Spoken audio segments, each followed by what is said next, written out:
Welcome friends, travel with geographic knowledge চ্যানেলে আপনাদেরকে আরও একবার স্বাগত। খুব কম খরচে পাহাড় এবং সমুদ্র যদি একসাথে দেখতে চান তাহলে আপনার সবথেকে ভালো ডেস্টিনেশন হবে এই ভাইজ্যাক বা বিশাখাপত্তনম ভ্রমণ। আজকের ভিডিওতে আলোচনা করব 3 রাত্রি 4 দিনে আপনারা কি করে ভাইজ্যাক বিশাখাপত্তনম সহ আরাকু ভ্যালির সম্পূর্ণ ট্যুর কমপ্লিট করবেন, আর এই ট্যুরে আপনার খরচ কত হতে পারে, কোথায় থাকবেন, কি খাবেন, আর কোন কোন জায়গা আপনি দর্শন করবেন তার একটা কমপ্লিট ভিডিও আজকের ভিডিও হতে চলেছে। হাওড়া থেকে ভাইজ্যাক যাওয়ার অনেকগুলো ট্রেন রয়েছে, তবে সবথেকে ভালো হয় যদি আপনারা বিকেল 3:10 করমণ্ডল এক্সপ্রেস ধরে পরের দিন ভোর 4:20 নাগাদ বিশাখাপত্তনম নামতে পারেন। পরের দিন ভোর 5টা নাগাদ আমরা নেমে গেলাম বিশাখাপত্তনম স্টেশনে, আর এই বিশাখাপত্তনম স্টেশন থেকে সকাল 7টাতে ধরলাম কিরণডুল এক্সপ্রেস, এবং এই কিরণডুল এক্সপ্রেসে করে আমরা চলে গেলাম প্রথমে বোড়াগুহালু রেলওয়ে স্টেশন। প্রায় 10:30 নাগাদ আমরা পৌঁছালাম Borraguhalu railway station. Kirandul express আধ ঘন্টা লেটে ঢুকলো, এখন টাইম 10:30।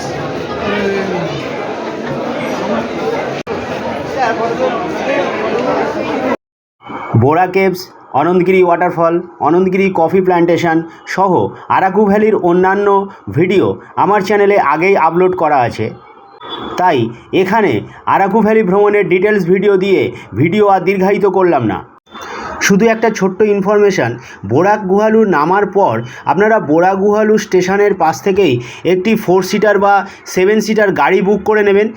খরচা পড়বে 3,500 থেকে 4,000 টাকা, এবং ওই গাড়িতে করে সম্পূর্ণ সাইট সিন কমপ্লিট করে আরাকু ভ্যালি আপনারা যখন পৌঁছাবেন ওখান থেকে ফেরার সময় ট্রেনে করে না ফিরে আরাকু ভ্যালি বাসস্ট্যান্ড থেকে বাসে করে আপনারা বিশাখাপত্তনম ফিরলে সুবিধে যেটা হবে সেটা হলো আপনাদের তাড়াহুড়ো করতে হবে না, এবং আরাকু ভ্যালির সমস্ত সাইট সিন আপনারা কমপ্লিট করে ফিরতে পারবেন। কারণ বাস কিন্তু প্রতি 1 ঘন্টা অন্তর রাত্রির 8টা পর্যন্ত 9টা পর্যন্ত অ্যাভেলেবেল থাকে। দেখুন একটা বাস আসছে, এই রকম বাসে করে আপনারা কিন্তু আরাকু ভ্যালি থেকে বিশাখাপত্তনম ফিরতে পারেন।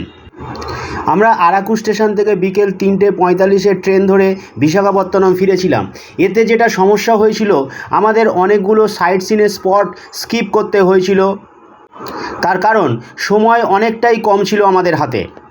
বিশাখাপত্তনম স্টেশন পৌঁছানোর পর আমরা ছিলাম এই রিটার্নিং রুমে। এই রিটার্নিং রুমের ডিটেলস ভিডিও আমার চ্যানেলে আগের থেকেই আপলোড করা আছে, তাই এখানে রিটার্নিং রুমের ভিডিও দিয়ে আর ভিডিও দীর্ঘায়িত করলাম না। আমাদের আসা যাওয়ার ট্রেনের পিএনআর নম্বর দিয়ে আগের থেকেই আমি ট্রেনের এই রিটার্নিং রুম বুক করে রেখেছিলাম 3 রাত্রির জন্য। ভাইজ্যাকে আজ আমাদের দ্বিতীয় দিন। আজ আমরা একে একে দেখে নেব Bheemili beach, Rishikonda beach, Tenneti park ও কৈলাসগিরি।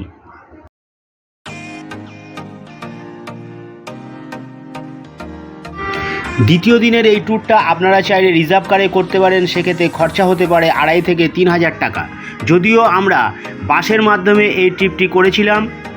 ভাইজ্যাকের রাস্তাঘাট খুব পরিষ্কার এবং বেশ চওড়া এবং বেশ আরামদায়ক। বাস পরিষেবাও খুব ভালো, এবং সারাদিনের বাস জার্নির জন্য একটা 1 ডে বাস পাস হয়, যার খরচ মাত্র 100 টাকা। আর এই 100 টাকাতে আপনি সারাদিনের যে কোনো জায়গা পরিভ্রমণ করতে পারেন এই ভাইজ্যাক শহরের মধ্যে। বাস পাসের বিষয়টি অনেকের কাছে অজানা। কিছু বাসের মধ্যে এইভাবে কিন্তু বাস পাস 100 টাকাতে যে হয় সারাদিনের, সেটা কিন্তু মেনশন করা রয়েছে। বিশাখাপত্তনম রেলওয়ে স্টেশনের পাশে রয়েছে বাসওয়ে বাস স্ট্যান্ড, আর এখান থেকে আমরা এই ভিমলি বিচে পৌঁছে গেছিলাম মাত্র 1 ঘন্টাতে।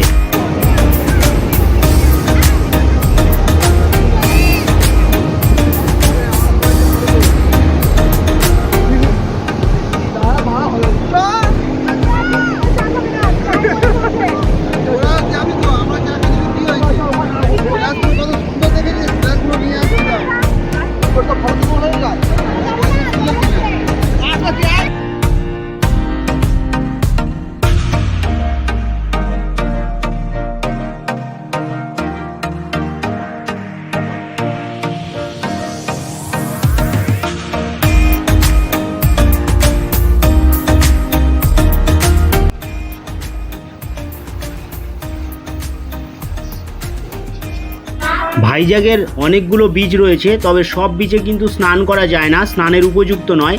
একমাত্র স্নানের উপযুক্ত বিচ হলো ঋষিকোন্ডা বিচ। ভিমলি বিচ থেকে ফেরার পথেই পড়বে এই ঋষিকোন্ডা বিচ।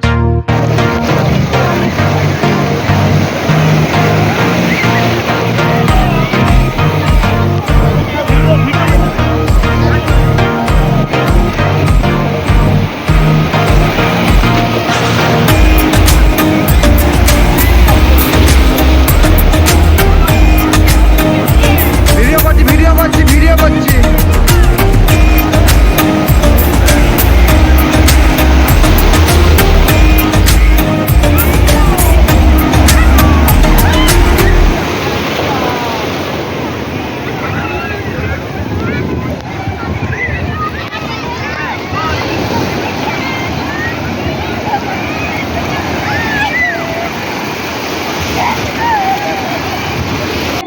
দীঘা ও পুরী বিচের তুলনায় এই ঋষিকোন্ডা বিচের জল কিন্তু অনেকটাই পরিষ্কার ও পরিচ্ছন্ন।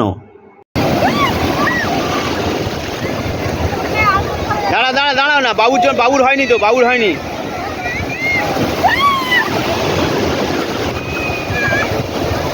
আছে ঋষিকোন্ডা বিচ, আর এইখানেই কিছু কিছু রেস্টুরেন্ট রয়েছে খাবারের। সুন্দর বিচ গার্ডেন রেস্টুরেন্ট। আচ্ছা, আর এখানে দেখুন ড্রেস চেঞ্জেরও ব্যবস্থা রয়েছে। ঋষিকোন্ডা বিচে স্নান করার পর আমরা এর পাশে অবস্থিত রেস্টুরেন্টে লাঞ্চ করে অদূরেই পৌঁছে গেলাম টেনেটি পার্কে। কৈলাসগিরি যাওয়ার পথে রাস্তার উপরেই পড়ছে টেনেটি পার্ক।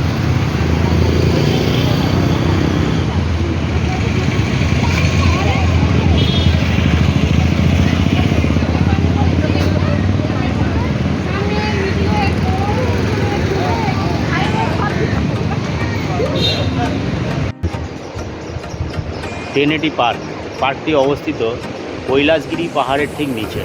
অর্থাৎ যদি আপনারা কৈলাসগিরি আসেন তাহলে একেবারে কিন্তু এই টেনেটি পার্কের সাইট সিনটাও করে ফেলবেন।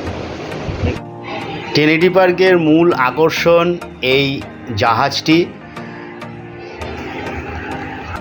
দীর্ঘদিন ধরে এই জাহাজটি এইখানেই রাখা আছে। টেনেটি পার্কের এই প্রাকৃতিক পরিবেশ বেশ মনোমুগ্ধকর। বিকালের মনোমুগ্ধকর পরিবেশ টেনেটি পার্কে উপভোগ করার পর সন্ধ্যার সময় আমরা পৌঁছে যাই নিকটবর্তী কৈলাসগিরিতে, যেখানে একটি শিব পার্বতীর মূর্তি রয়েছে এবং এই সন্ধ্যাবেলা এই কৈলাসগিরি থেকে পার্শ্ববর্তী ভাইজ্যাক শহর ও সমুদ্র সৈকতের দৃশ্য বেশ অপূর্ব।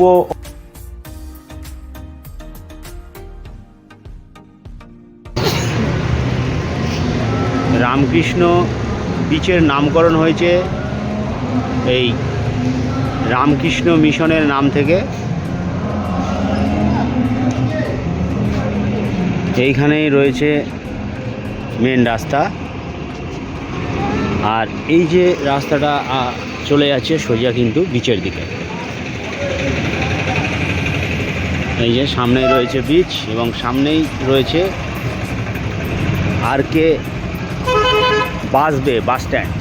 এখান থেকে আপনারা বিভিন্ন জায়গার বাস, সীমাচল, কৈলাসগিরি, ভিমলি বিচ, ইয়ারাডা বিচ, সমস্ত জায়গার বাস কিন্তু এখান থেকে পেয়ে যাবেন। নেক্সট ডে অর্থাৎ ডে 3-তে আমরা সকাল সকাল দর্শন করে নেব সীমাচলম টেম্পল, যা বিশাখাপত্তনম রেলওয়ে স্টেশন থেকে প্রায় 20 কিলোমিটার দূরে অবস্থিত, এবং সন্ধ্যাবেলা আমরা যাব ডলফিন নোজে। এটা সীমাচল পাহাড়ে ওঠার নিচে যে বাস স্ট্যান্ডটা রয়েছে সেই বাস স্ট্যান্ড নাম হচ্ছে সীমাচল বাস স্টেশন কমপ্লেক্স।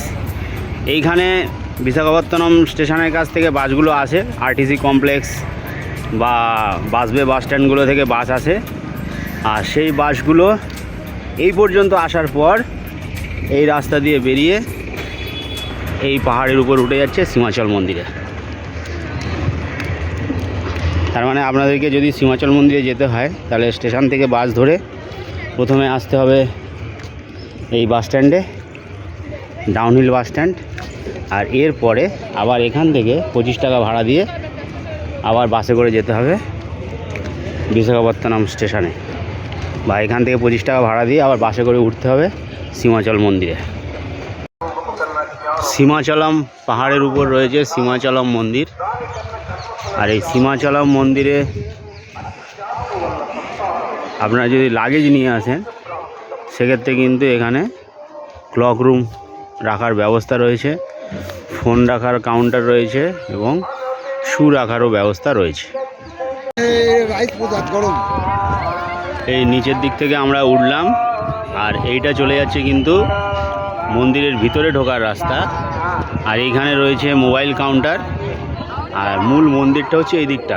মোটামুটি বেশ এখন সকাল দিকে বলে আমরা পুজো তাড়াতাড়ি দিতে পারলাম, নাহলে কিন্তু ভালোই ভিড় হয়। আমরা মোটামুটি সকাল 6টার সময় বাস ধরেছিলাম বিশাখাপত্তনম বাসস্ট্যান্ড থেকে। আর যখন এখানে এসে পৌঁছায় তখন প্রায় 7টা বাজে। তো 7টার সময় আমরা কিন্তু মন্দিরে ঢোকার জন্য লাইন দিয়েছিলাম জেনারেল লাইনে, যেটাতে আমাদের সময় লাগলো 2 ঘন্টা। যদিও এমন বিরাট কিছু লাইন নয়, কিন্তু ভিতরে সমস্ত বসার ব্যবস্থাও রয়েছে। এবার কিন্তু লাইন যেটা পড়েছে এটা বেশ অনেকটা বড় লাইন রয়েছে এবার। তো আমাদের মোট 2 ঘন্টাতে কিন্তু আমরা এখন 9টা বাজে, আমরা পুজো কমপ্লিট করে আমরা কিন্তু বাইরে চলে এলাম। তো ওই জন্য বলবো যে একটা কথা, যে সীমাচলম মন্দিরে এলে অবশ্যই আপনারা কিন্তু সকাল সকাল আসবেন। সকাল 6টার মধ্যে যদি আসতে এসে 6টার সময় বেরিয়ে যদি 7টার মধ্যে ঢুকতে পারেন তাহলে কিন্তু অনেকটা আগেই পুজো দেওয়া কমপ্লিট হবে। যত বেলা বাড়বে তত কিন্তু ভিড়ও বাড়তে থাকবে। যে সীমাচলম বাস স্ট্যান্ড, এটা হিল টপ বাস স্ট্যান্ড। আপনারা যদি RK বিচ বা স্টেশন থেকে আসেন তাহলে সীমাচলমের বাস পেয়ে যাবেন। আর সীমাচলমের যেটা পাহাড়ের নিচে যে বাস স্ট্যান্ডটা রয়েছে সেই বাস স্ট্যান্ড থেকে বাস ধরে এইখানে আসতে হবে। এটা হিল টপ বাস স্ট্যান্ড। এইখানের ভাড়া হচ্ছে পার হেড 25 টাকা। আর যখন আপনারা যদি 1 ডে পাস বানিয়ে নেন 100 টাকাতে, তাহলে সেই পাসে কিন্তু এই হিল টপের যে ভাড়াটা এটা কিন্তু ইনক্লুড থাকে না, ওটা আলাদাভাবে টিকিটটা করতে হয়। আর এইখান দিয়ে এসে এই যে রাস্তাটা এটা উপরে চলে যাচ্ছে, এই রাস্তাটা হচ্ছে উপরে এই যে মন্দির যাওয়ার রাস্তা। এটা পায়ে হেঁটে 2 মিনিটের রাস্তা। সীমাচল মন্দির থেকে আমরা পুজো কমপ্লিট করে ফিরে এলাম বিশাখাপত্তনম এবং আমরা লাঞ্চ করার জন্য চলে এলাম এই যে হোটেল নিমন্ত্রণে। এই নিমন্ত্রণ কিন্তু বিশাখাপত্তনমের অন্যতম একটি হোটেল, যেখানে সব থেকে সস্তায় এবং ভালো মানের বাঙালি খাবার পাওয়া যায়। ভেজ নন ভেজ সমস্ত রকমের খাবার দাবার এই নিমন্ত্রণ হোটেলে কিন্তু অ্যাভেলেবেল। এবং এখানে যে দাদারা রয়েছেন দায়িত্বে তারা প্রত্যেকেই কিন্তু বাঙালি। আমরা প্রায় প্রতিদিনই লাঞ্চ ও ডিনার এই নিমন্ত্রণ রেস্টুরেন্ট থেকেই করেছি।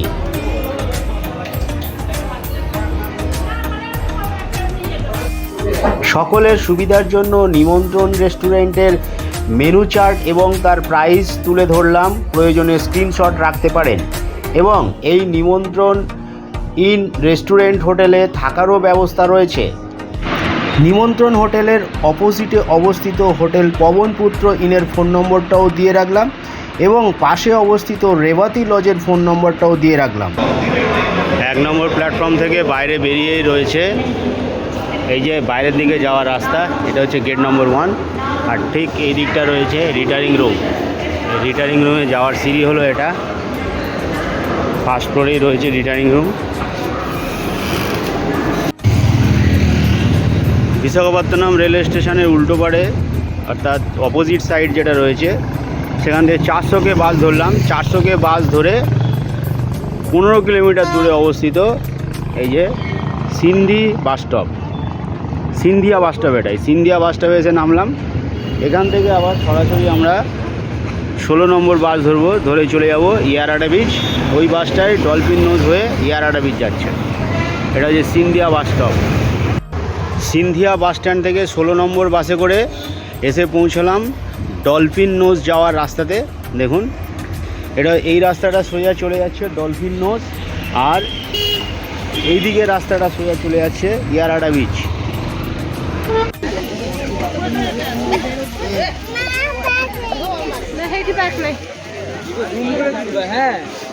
হ্যাঁ নিচে এটা আসবে।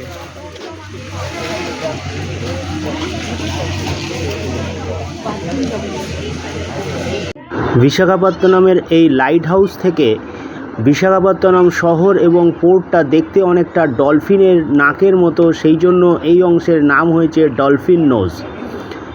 এটি প্রতিদিন বিকেল 3টে থেকে 5টা পর্যন্ত দর্শনার্থীদের জন্য ওপেন থাকে। অনেক পর্যটকই এই ডলফিন নোজ না দেখে বিশাখাপত্তনম ট্যুর কমপ্লিট করে বাড়ি ফিরে যান। তো আমার রেকমেন্ড থাকবে এই ডলফিন নোজটি অবশ্যই প্রত্যেকে বিশাখাপত্তনম এলে একবার হলেও ভিজিট করবেন। বাবা, কোথায় আছো তুমি? Dolphin nose lighthouse. এই দেখো, এটা রাডার করছে। আর এটা কোন সমুদ্র? কোন বে অফ বেঙ্গল। সন্ধ্যার সময় লাইট হাউস থেকে ফেরার পথে পাহাড়ের উপর থেকে বিশাখাপত্তনম শহরের আলোকসজ্জার যে অপরূপ সৌন্দর্য, তা সত্যি অবর্ণনীয়। এইভাবে শেষ হলো আমাদের ডে 3 অর্থাৎ ভাইজ্যাক বা বিশাখাপত্তনম ট্যুর। পরের দিন ভোরবেলা, যেহেতু আমরা বিশাখাপত্তনম রেলওয়ে স্টেশনে রিটার্নিং রুমে ছিলাম, তাই পরের দিন ভোরবেলা 5টা নাগাদ ট্রেন ধরে রাত্রির 8টা 45 নাগাদ আমরা হাওড়া পৌঁছে গেছিলাম। ভাইজ্যাক ট্যুরের এই ভিডিও আপনাদের যদি ভালো লাগে অবশ্যই প্রিয়জনদের সাথে শেয়ার করবেন। চ্যানেলে নতুন হলে চ্যানেলটিকে সাবস্ক্রাইব করে পাশে থাকবেন। দেখা হবে আবার নতুন আরেকটি ভিডিওতে। সবাই খুব ভালো থাকবেন, সুস্থ থাকবেন। ধন্যবাদ।